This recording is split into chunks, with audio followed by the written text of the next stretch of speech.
Salut les amis, on est le lundi 24 février et aujourd'hui ça va être une vidéo pas content mais pas content du tout et en mode plutôt furieux et énervé.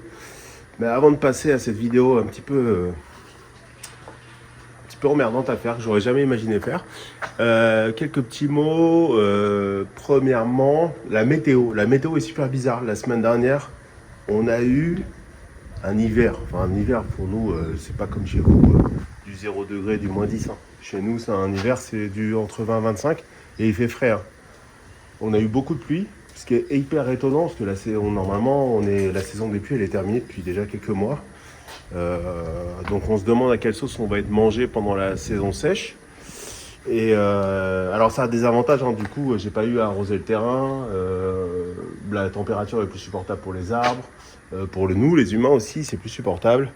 Mais c'est hyper étonnant. Alors nous, ça fait pas longtemps qu'on est là à Mérida, ça fait 2 ans, mais quand on en parle à ceux qui sont là depuis 10 ans, 15 ans, ils n'ont pas souvenir d'avoir eu de la pluie fin février, pardon. Donc moyen. Changement climatique ou pas, en tout cas, là c'est un petit peu bizarre. Qu'est-ce que je voulais dire d'autre? C'est tout. Si j'ai planté, ah bah tiens, un petit romarin. Je consomme beaucoup de romarin. Diverses raisons, mais voilà. Là, j'ai réussi à récupérer un petit plan de romarin. Ça m'a coûté 2 euros ce plan-là, 40 pesos. Ils sont très très bons. Alors, c'est pas une variété locale, ils ont une variété locale, mais qui fait plus. J'aime un peu moins l'odeur. Je crois que je vais l'acheter aussi, je vais la mettre. Mais on voit que la variété est complètement différente. Les feuilles sont pareilles, mais c'est vraiment beaucoup plus disséminé, c'est assez amusant. J'adore le romarin, ça me rappelle le pain, ça me rappelle évidemment la pizza, ça me rappelle plein de choses. Et j'ai planté, je sais pas si j'aurai le temps de vous les montrer, un tamarin parce que j'ai perdu le mien et que je l'ai trouvé à 2,50 € ce week-end. Et un pomelos rose, pareil 2,50 €, donc pas très cher. Passons au problème que j'ai. La semaine dernière, ou il y a 2 semaines, un lundi matin, je suis arrivé, c'est aussi pour ça que j'ai pas fait de vidéo. Je sais pas en état psychologique, j'ai dit beaucoup de bêtises et j'ai découvert des nouveaux dégâts. Et vous vous souvenez, ça fait plusieurs mois que je parle de dégâts au niveau de la mare, on dirait un animal, on ne sait pas ce que c'est, parce que c'est assez bizarre, ça s'attaque à des pots, ça s'attaque pas aux plantes, mais des fois ça s'attaque aux plantes, enfin bref, ça m'avait cassé celui-là. Comment un animal, et on voit, et maintenant que je regarde plus en détail, on voit des impacts ici. Ok. Là, du coup, je trouve ça. Ça, c'était mon bulleur, ça me permettait d'envoyer de l'air au fond du bassin. Parce qu'il y a des bestioles qui vivent dedans, et je me dis, si je leur mets de l'oxygène, ça va les aider. Et puis, ça, c'était pour c'était pour le bulleur, d'ailleurs. Ça, c'était le panneau solaire du bulleur, regardez. On voit un bel impact, donc ça, c'est clairement pas un animal. Et puis, ce sabre japonais, c'est comme ça qu'on l'appelle ici, je sais pas s'il doit avoir un vrai nom, arraché. Et puis une nouvelle serrure de cassé. Et puis qu'est-ce que je vois? Ça, la moustiquaire encore plus écartée. Et puis on continue dans les dégâts que je vois. Donc outre le fait de trouver des pierres dans les pots, on peut imaginer qu'un chien aurait du mal à le faire, à balancer des pierres dans un pot. Voilà comment je trouve l'étang, avec un niveau très bas. Alors, en théorie, c'est possible quand il y a beaucoup de soleil, avec l'évaporation, le niveau baisse, donc je dois remettre de l'eau. C'est comme une piscine. Mais là, c'était incroyablement bas. Et donc, j'avais remis de l'eau, et quand je suis revenu quelques jours après, je me suis rendu compte que c'était au même niveau. Donc, ils m'ont perché, les personnes qui sont venues là faire leurs conneries m'ont percé la bâche à force d'envoyer des cailloux dedans. Parce qu'il y a des cailloux dedans, alors je m'amusais à les ramasser, mais là, c'était plein de cailloux, en fait. Donc, si on les voit plus ici, c'est qu'ils sont là-dedans. Alors, fort heureusement, ils m'ont pas percé le fond de la bâche. Ils m'ont percé quelque part. Mais vu que la mare fait à peu près 4 par 4, donc il y a à peu près 16 mètres linéaires à inspecter pour voir d'où vient le problème. Donc, quand j'ai vu ça, j'étais furieux. Je me lève tous les jours à 5h du mat pour mon boulot. Et le peu de temps libre ou le peu d'argent qu'on gagne, on le met là. Alors c'est un choix, hein, personne ne m'oblige à venir faire ça. Mais du coup là j'avais la certitude que c'était des gens du coin et pas des gens qui avaient été de passage qui tournaient de village en village pour essayer de voler des trucs. Parce que c'était le même mode opératoire et les mêmes dégâts. Et là, du coup, on a pris la décision de secouer un peu plus. Alors ici, il y a 2 maires. Ne me demandez pas pourquoi, comment ça fonctionne, mais il y a 2 maires. Il y en a un maire au niveau de ce qu'on appellerait, je sais pas moi, les terres agricoles et un maire au niveau de la mairie. Donc nous, on travaille beaucoup, enfin on connaît celui des terres agricoles parce que c'est celui qui nous a validé le titre de propriété du terrain. Enfin bref, on connaît bien, ça fait 2-3 ans, même un peu plus je pense, qu'on le fréquente pour diverses questions. On se dit bonjour, et là c'est sympa comme monsieur, plutôt jeune dans la quarantaine, pas dans nos âges quoi, jeune, tout est relatif. Et donc là on dit non, là c'est vraiment c'est sûr, c'est des gens d'ici en fait. Et donc là à côté j'avais mon voisin là, d'ailleurs il est encore là, il bossait dans la maison de son petit-fils, et donc je suis allé le voir. Et je lui ai dit voilà, il y a des gens qui rentrent et tout, qui c'est? Est-ce que vous les avez vus et tout? Bah lui il me dit des noms de personnes et tout. Donc ces noms je les répète enfin ma femme les répète aux maires agricoles, je vais dire, pour simplifier. Et donc on prend le parti de revenir dans la semaine. Donc ça c'était la semaine dernière. On vient un mercredi soir et il me dit on va aller voir l'autre maire pour voir qu'est-ce qu'on peut faire. Et donc on vient récupérer le maire qu'on connaît là et je dis à ma femme on va l'emmener sur le terrain pour lui montrer ce qui se passe quoi. Et donc quand il arrive sur le terrain et qu'il voit ça là, parce qu'en fait visiblement il n'était jamais venu. C'est pas une grande ville. On est plutôt dans un village, mais on est à l'opposé de sa maison, donc je pense qu'il est jamais passé par là depuis qu'on a commencé à faire nos travaux. Il s'est arrêté, il a eu le visage figé, il a dit mais c'est incroyable ce que vous avez fait. Parce que c'est vrai que pour eux, le terrain était comme ça là-bas. Enfin, il n'y avait rien quand je dis rien. Des arbres et machin, mais c'était un terrain en friche quoi. Et là il est arrivé, il a vu ça. Il a dit mais c'est incroyable ce que vous avez investi. Alors quand il dit investi, c'est évidemment en argent, mais aussi en temps. Et il le sait parce qu'il me voit passer, on se dit bonjour. Dans la semaine, je passe devant sa maison, il est souvent dehors avec ses copains en train de discuter. Et donc il me voit passer, mais je pense qu'il s'était jamais posé la question de ce que je foutais toutes les semaines à venir ici, à passer mes heures. Et donc il est impressionné par le boulot qu'on a fourni. Et je sais pas pourquoi, mais ça m'a fait chaud au cœur. Ça m'a vraiment remonté le moral et tout, parce que j'étais furieux. Je veux dire, j'étais furieux. Je lui ai dit, si un jour j'arrive avec les gamins ou les personnes qui sont sur le terrain en ce moment-là, bah, je leur roule dessus. Hein. Et ici, vous allez voir, je les percute avec la voiture. Hein. C'est ce que je vais faire. Ici, on a tous vécu ça. Il y en a qui, je vais pas dire qui bossent, mais vous faites un truc, vous demandez rien à personne, vous demandez pas d'aide, vous embêtez personne. Vous allez... Ah oui, bon, aussi... Regardez. Ça c'est évident, enfin, pourquoi ça a été sorti quoi. Voilà. Vous demandez rien, enfin, vous êtes dans votre coin, vous faites votre petit truc, votre petit projet. Je veux pas dire le rêve d'une vie parce que ça fait beaucoup, ça fait pompeux, mais vous faites votre truc. Et il y a des mecs qui arrivent et qui, de façon aléatoire, stupidement, vont dégrader, vont essayer de voler, vont essayer de faire... Enfin... Donc lui il est interloqué et tout, comme nous, et puis bah... On essaie de voir le deuxième maire, mais il a un rendez-vous médical, il n'est pas là. Donc on revient le lendemain, et cette fois on va voir directement le maire municipal, ils appellent ça ici, qu'on ne connaît pas, et donc on lui dit, on lui répète et tout. Et là il me dit, il y a un problème, c'est que vous n'avez pas de preuve. Alors pas de preuve des dégâts, si on a les preuves des dégâts, mais il dit, vous n'avez pas de preuve que c'est bien ces personnes-là. Parce qu'en fait il nous explique que, comme dans toutes les petites villes, il y a des familles qui font 2-3 petits... qui sont des margoulins quoi. Qui créent des problèmes, n'ayons pas peur des mots. Et ces personnes-là, s'accusent entre elles à chaque fois qu'il y a un mot dans la ville, quoi. Et il me dit, la personne qui vous a dit ça, son petit-fils fait partie aussi d'un groupe de personnes qui fout le bordel de temps en temps, quoi. Et ils ont accusé un autre groupe de personnes. Donc là, on se retrouve nous au milieu, et moi, j'en ai rien à foutre. Moi, je m'en fous de qui c'est. Par contre, je lui dis, comment on fait? Il dit, vous faites comme les autres là, a priori il y a quelques mois ils m'ont chopé des gamins. Quand je dis des gamins c'est entre 13 et 16 ans qui ont volé une débroussailleuse, une scie, comment on appelle ça, une tronçonneuse et pas mal de trucs. Paf. Ici c'est ils avaient des caméras de surveillance. Ils sont sortis les images. Le maire est arrivé avec des unités de police. Ils ont embarqué les personnes et ils les ont foutues en prison. Direct. Et après, en fait, en gros, c'est un petit peu différent de la France, le mode de fonctionnement. Ici, vous pouvez faire intervenir la police et vous avez en gros 48 heures pour aller, ils appellent ça la fiscalia, donc j'imagine comment on appelle ça, au tribunal pour porter plainte et demander réparation. Et donc, ils décident de les poursuivre ou pas, et en général, ils les poursuivent.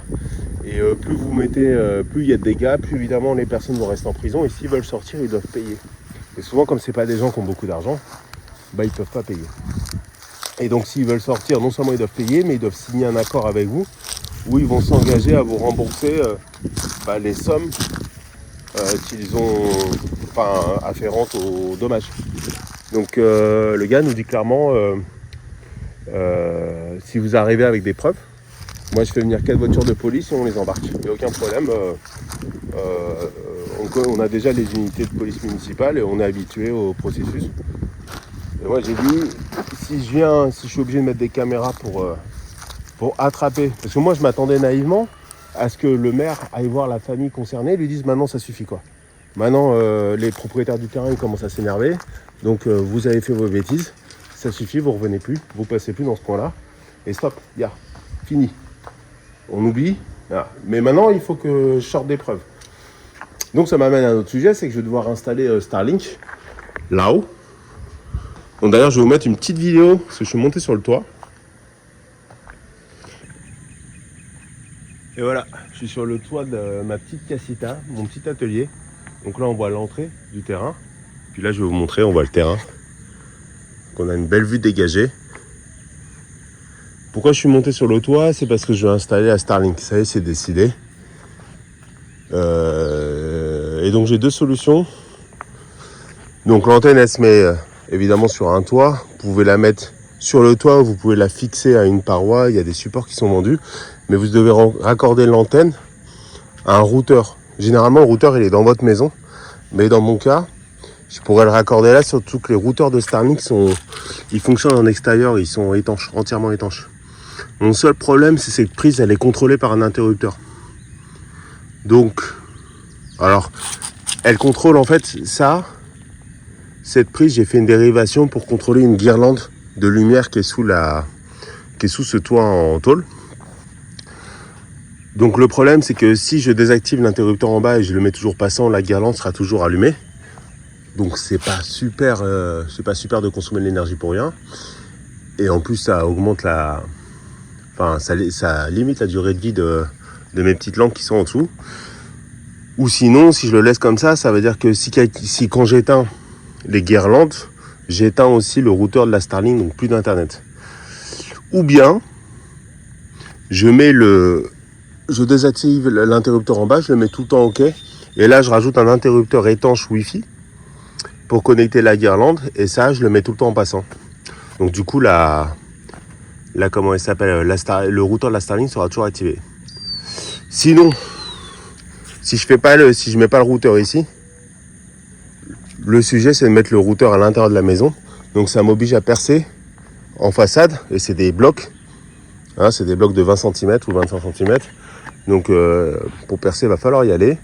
Et mon autre problème, c'est que comme c'est des blocs dans la maison, ça diminue la portée du Wi-Fi en fait à l'extérieur. Parce que là, par exemple, vous voyez pas. Attendez, je vais essayer de zoomer. Là, mes lignes d'irrigation. Là, j'avais acheté des adaptateurs Wi-Fi pour contrôler l'irrigation automatiquement en fait. Et donc j'ai peur que si je mette le routeur à l'intérieur de la maison, il n'y ait plus assez de bandes passantes. Enfin que le signal n'aille pas assez loin pour contrôler jusqu'au bout. Alors que si je mets le routeur ici, j'aurai plus ce problème là. Je pense que la portée sera suffisante. Ça, je vais en parler avec le gars qui m'a fait les travaux. Qu'est-ce qu'il pense qui est le mieux en fait?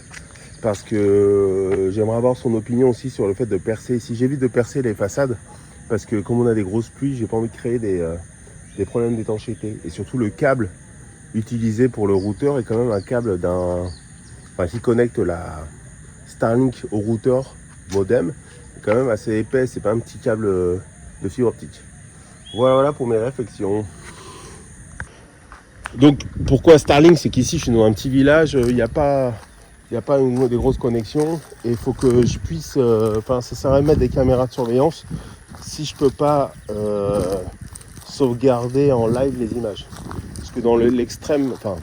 comment dire, si les mecs sont malins et qu'ils voient des caméras, ils vont d'abord les dégommer, quoi.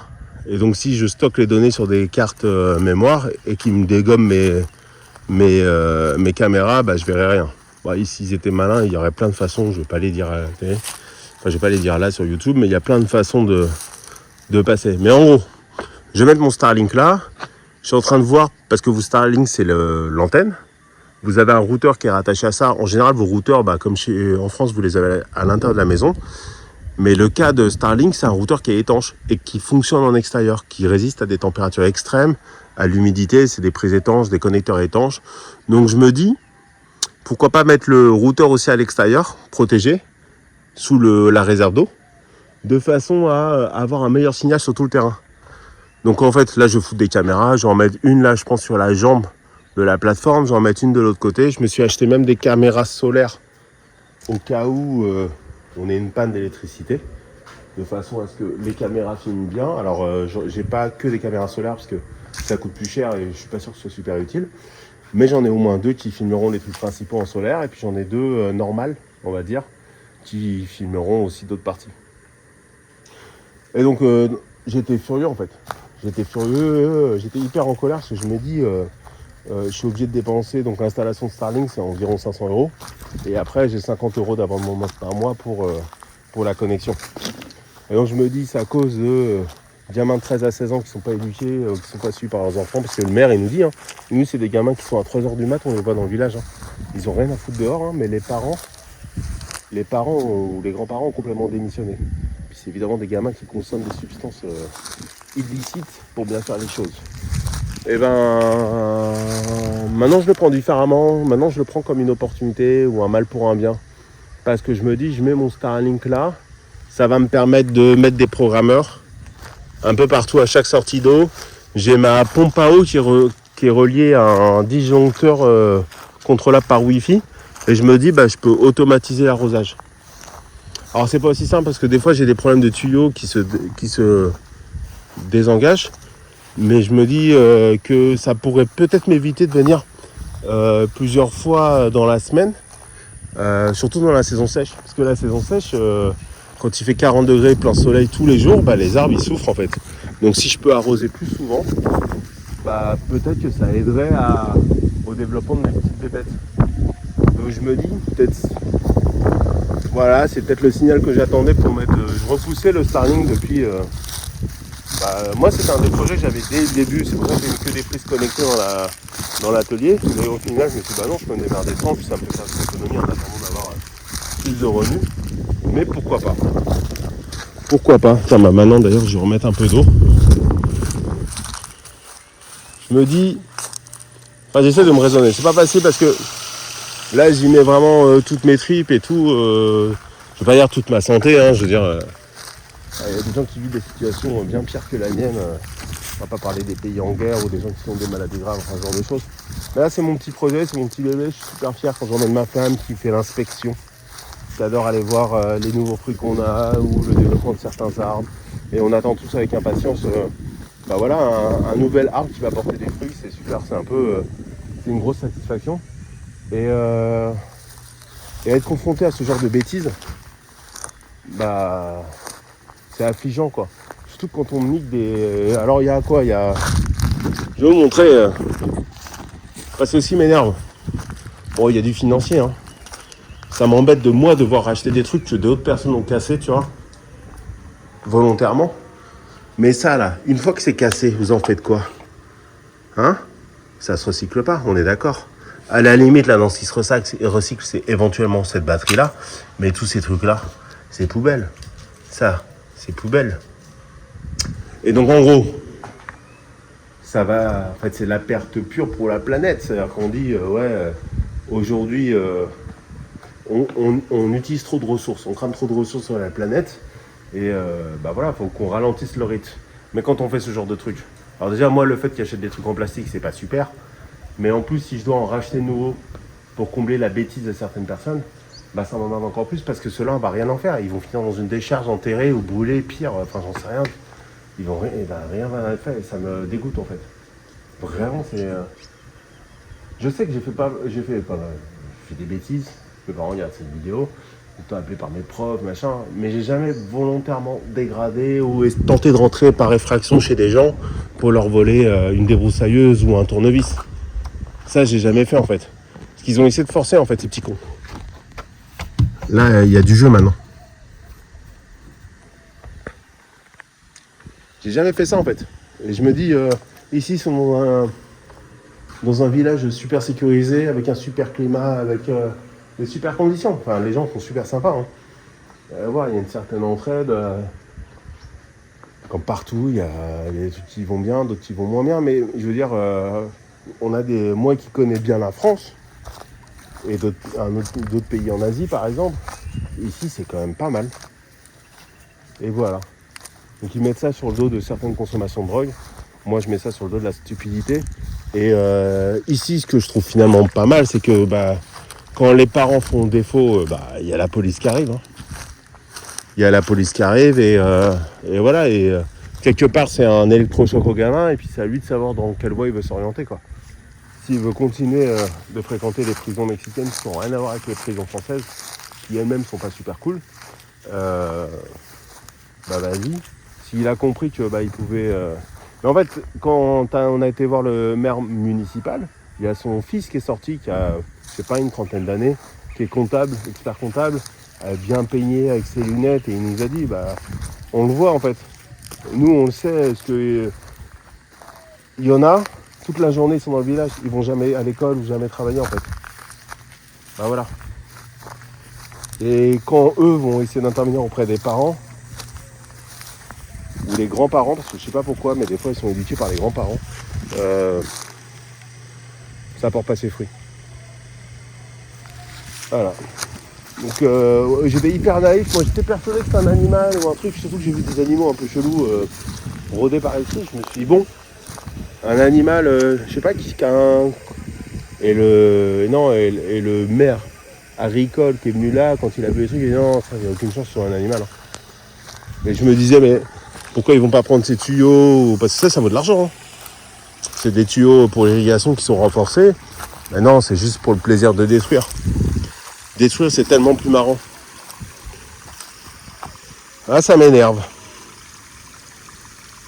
Ça m'énerve. La bêtise, ça m'énerve. Là, on n'est pas entouré de crétins, mais il y en a quelques-uns de crétins. Et ceux-là, ils transpirent par rapport à toutes les personnes qui font leur petite vie, qui essaient d'être peinards, quoi. Ah ouais.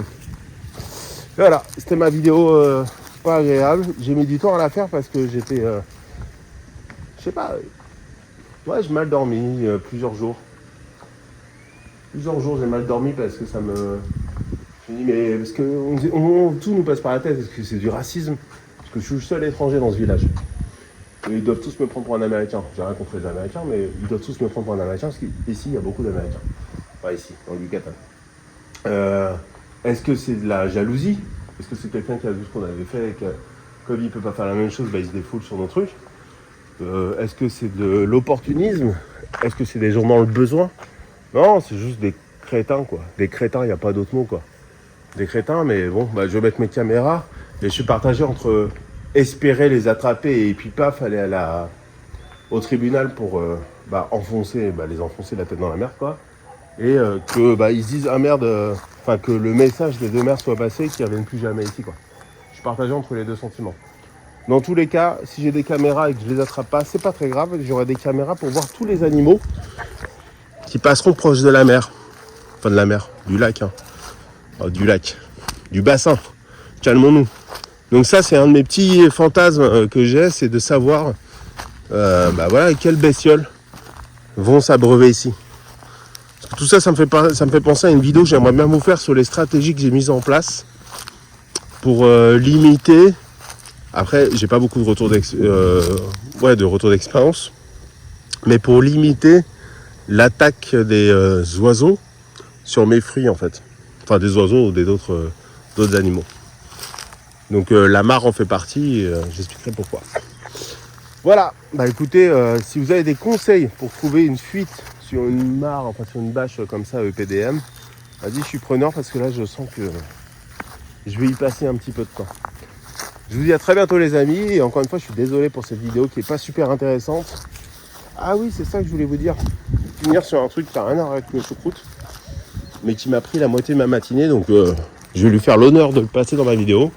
J'ai changé mon protecteur, hein, quand vous utilisez ça, ne lésinez jamais sur la sécurité, parce que ça vous sauve le bout du nez ou la gorge. Parce que en fait, je me suis rendu compte que le fil commençait à attaquer. Et un jour, ça allait le découper. Je ne sais pas où la partie serait, où cette partie aurait été projetée. Et donc, du coup, j'en ai acheté un nouveau. Bah, j'ai galéré. Hein. J'ai galéré à démonter ça parce que les vis, les têtes, elles étaient bouffées. Et donc, j'ai passé 2h30 et la main, j'ai super mal aux mains. Et j'en ai acheté un spécialement qui a un couteau, une lame ici pour couper ça. Je crois qu'il l'avait celui-là et que ça a été cassé. C'était peut-être cette partie-là. Je sais pas. Parce que ça, en fait, ça permet d'avoir directement le... En fait, quand vous tapez le sol et que le fil sort, enfin, ça grandit, ça vous permet de le mettre directement à la bonne distance et de pas aller taper ici. Et donc, voilà. J'ai passé 2 heures là-dessus. Même un peu plus. Pas fier de moi. Hein.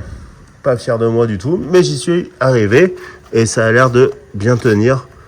Ouais, ça a l'air de... J'ai fait un petit test d'une demi-heure pour voir si les vibrations ne la faisaient pas trop bouger. Non, ça a l'air d'être pas mal. Voilà, voilà. C'était ce que je voulais vous ajouter. Eh ben, écoutez, je vous dis à très bientôt les amis. Et ciao, ciao. On garde le moral et la foi. À bientôt. Ciao.